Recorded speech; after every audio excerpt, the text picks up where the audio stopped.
अवधूत चिंतन श्री गुरुदेव दत्त. श्री स्वामी समर्थ. स्वामी भक्तांनो, तुम्हा सर्वांचे स्वागत आहे. आज स्वामी तुम्हाला काय संदेश देतात आणि तो संदेश तुमची संकटे दूर करेल का, हे आपण ऐकणार आहोत. स्वामी तुमच्यावर कृपा करोत, हीच स्वामींचरणी प्रार्थना. म्हणून आजचे स्वामी संदेश आणि स्वामींचे मार्गदर्शन शेवटपर्यंत ऐकायला विसरू नका. स्वामी म्हणतात, आजच्या संदेशाकडे दुर्लक्ष करू नकोस. तुझ्यासाठी आजचा दिवस खूप महत्त्वाचा ठरणार आहे. बाळा, तुझेही दिवस बदलणार आहेत. दुःखाचे दिवस आता संपणार आहेत. काळजी करू नकोस, सर्व काही ठीक होईल. चिंता करू नकोस, डोळ्यातून अश्रू लगेच पुस बाळा. वाईट दिवसांची प्रचिती जेव्हा आपल्याला येते तेव्हाच आपल्याला खऱ्या सुखाच्या दिवसांची किंमत कळत असते. म्हणून प्रत्येकाला जीवनात हा असा अनुभव देण्यासाठी स्वामींनीच सर्व काही केलेलं असतं. प्रत्येक वेळी माणसाचे भोग माणसाला भोगावेच लागतात. सर्व काही ठीक होणार आहे. तुलाही आनंदाची बातमी मिळणार आहे. संयम ठेव, सर्व काही ठीक होईल. सहमत असल्यास आपले भक्तिमय चॅनल लगेच सबस्क्राईब करून ठेवा आणि स्वामींचे आशीर्वाद प्राप्त करण्यासाठी आजचा हा संदेश शेवटपर्यंत ऐका. माणूस हा पैशाने नव्हे तर कर्माने मोठा होत असतो. माणसाच्या जीवनात कुठलीही गोष्ट अशक्य नसते. आत्मविश्वासाने प्रयत्न केला तर अशक्यही शक्य होते. स्वामी नेहमी आपल्या भक्तांना योग्य मार्ग दाखवत असतात. म्हणून आपण स्वामींचे मार्गदर्शन रोज ऐकायला हवे. जीवनात प्रत्येक गोष्ट शक्य आहे. करण्याची जिद्द तुमच्या मनामध्ये असली पाहिजे. माणूस कधीही चुकीचा नसतो. त्याला असे काही अनुभव येतात, असे काही वाईट परिस्थिती येते की त्यानुसार त्याला ते चुकीचे मार्ग निवडावे लागतात. परंतु स्वामी म्हणतात, तू जर अजून थोडा संयम ठेवला असता तर तुला चुकीच्या मार्गावर जाण्याची गरज पडली नसती. म्हणून अजूनही वेळ गेली नाही. संयम ठेवा, चुकीचा मार्ग निवडू नका. तुमचेही चांगले दिवस येणार आहेत. फक्त थोडासा विलंब होणार आहे.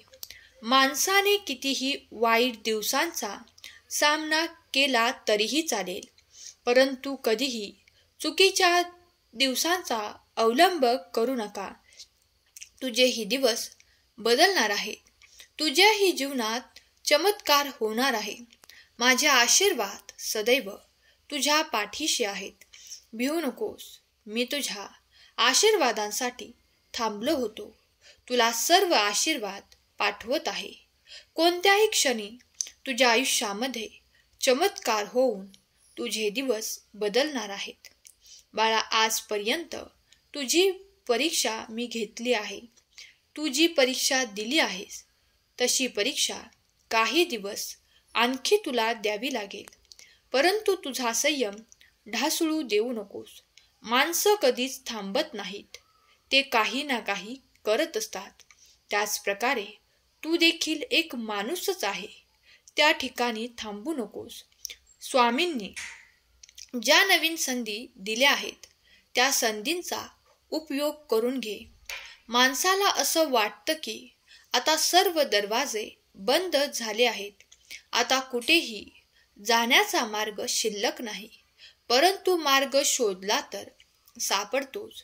स्वामींकडे मदत मागितली तर स्वामी करतातच. म्हणून मार्ग दिसत नसेल तर स्वामींच्या समोर बस.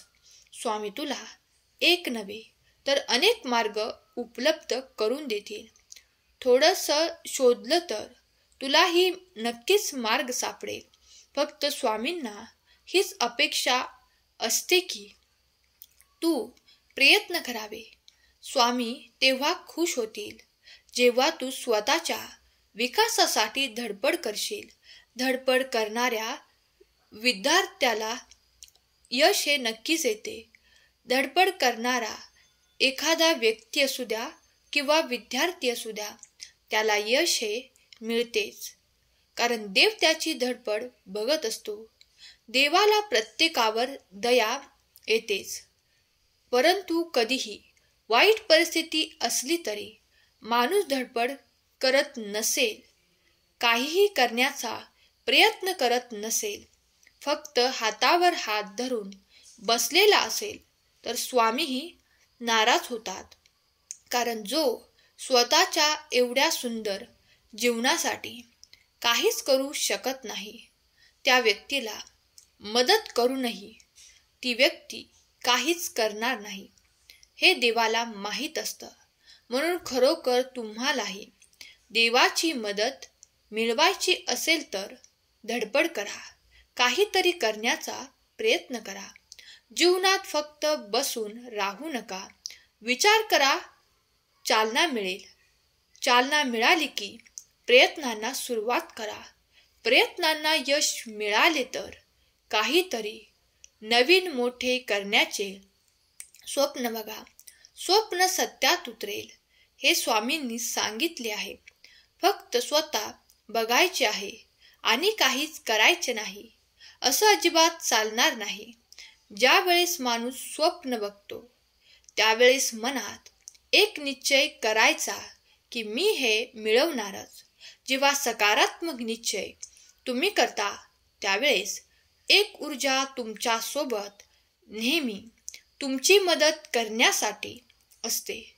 अदृश्य ऊर्जा, अदृश्य शक्ती स्वामींचीच असते. म्हणून स्वामी शक्ती ओळखायला शिका. स्वामींची प्रचंड शक्ती तुमच्या सोबत आहे. ज्या वेळेस माणूस एका आशेने एखादं काम करण्यासाठी पूर्ण जोमाने सुरुवात करतो, त्यावेळेस देवाची सर्व ताकद त्याच्या सोबत असते.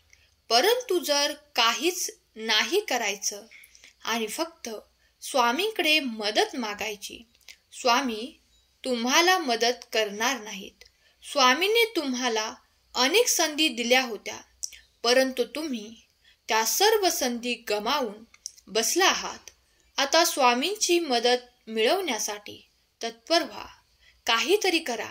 नक्कीच देव तुमच्या सोबत असतील.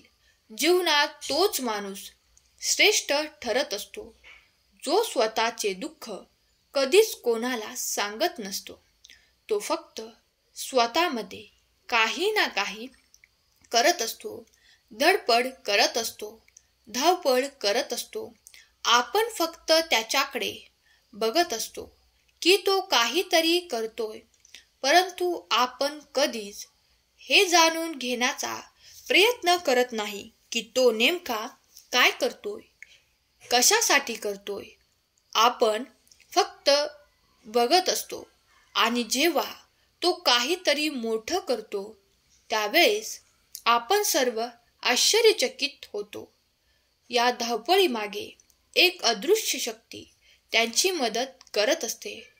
जो एकटा पडलेला असतो, त्याची मदत करण्यासाठी स्वामी असतात, हे कधीच विसरू नका. जो माणूस एकदा निश्चय करतो, सर्व काही मिळवायचं, धावपळ करतो, धडपड करतो, एकटा प्रत्येक वेळी प्रत्येक संकटाशी सामना करतो, अशा व्यक्ती स्वामींना खूप आवडत असतात. स्वामी म्हणतात, बाळा घाबरू नकोस, मी सदैव तुझ्या पाठीशी आहे. तू फक्त तुझे कर्म कर, तुझे चांगले काम कर. तुझ्या प्रत्येक कामाला मी स्वतः पावती म्हणून एक सुंदर फळ पाठवणार आहे. बाळा, ज्यांनी तुला हिणवलं, तुझ्या कामामध्ये अडथळा आणला, त्यांना देखील तुला हे सिद्ध करून दाखवायचं आहे की तू प्रत्येक गोष्ट शक्य करू शकतोस. स्वतःला कधीच कमी समजू नकोस. तुझ्याकडेही स्वामींनी अशी शक्ती दिली आहे जी तुला तुझ्या कामामध्ये प्रत्येक वेळी मदत करेल. हा संदेश ऐकत असताना तुझ्या आजूबाजूला स्वामी शक्तीचा अनुभव घे. तुझे मन एकदा स्फूर्तीने भरून जाईल. आजपासून तू लगेच काम करायला सुरुवात कर. तुम्ही विद्यार्थी असाल तर अभ्यास करा. अभ्यास जेवढा कराल तेवढं मन तुमचं चालक होईल आणि चालक मन तुम्हाला जीवनात सर्व काही मिळवण्यासाठी एक मजबूत व्यक्ती म्हणून पुढे आणेल. मन जेवढे धीट असेल, निर्मळ असेल, शुद्ध असेल, साफ असेल, तेवढं तुम्ही जीवनात पुढे जाल. घाबरून जाऊ नका. स्वामींची प्रचंड शक्ती तुमच्या सोबत आहे. जे होणार आहे सर्व काही चांगल्यासाठीच होणार आहे. कधीही कोणीही नाराज होऊ नका. स्वामी प्रत्येकाची मदत करतात. आपण सर्वजण स्वामींचीच लेकरे आहोत. स्वामींनाच आपले जीवन आपण अर्पण केले आहे. स्वामींनीच आपल्याला जीवन दिले आहे. त्यांनीच या सृष्टीमध्ये आणले आहे आणि तेच आपले भाग्य विधाते आहेत. म्हणून सर्व काही स्वामींवर सोपवून द्या. चिंता करू नका. फक्त चांगले कर्म करत राहा. फळही चांगलेच मिळेल. आजचा हा सुंदर संदेश तुम्हाला खरोखरच मनापासून आवडला असेल तर संदेशाला लाईक करा आणि असेच नवनवीन दररोज संदेश ऐकण्यासाठी आपल्या भक्तिमय चॅनलला सबस्क्राईब करा. स्वामी तुम्हाला सुखात ठेवूत. तुमच्या मुलांना नवीन दिशा देऊत. त्यांना प्रगती देऊत. ही स्वामी माऊली चरणी प्रार्थना. केलेली सेवा स्वामींचरणी अर्पण करते. आजचा हा संदेश शेवटपर्यंत ऐकल्याबद्दल धन्यवाद.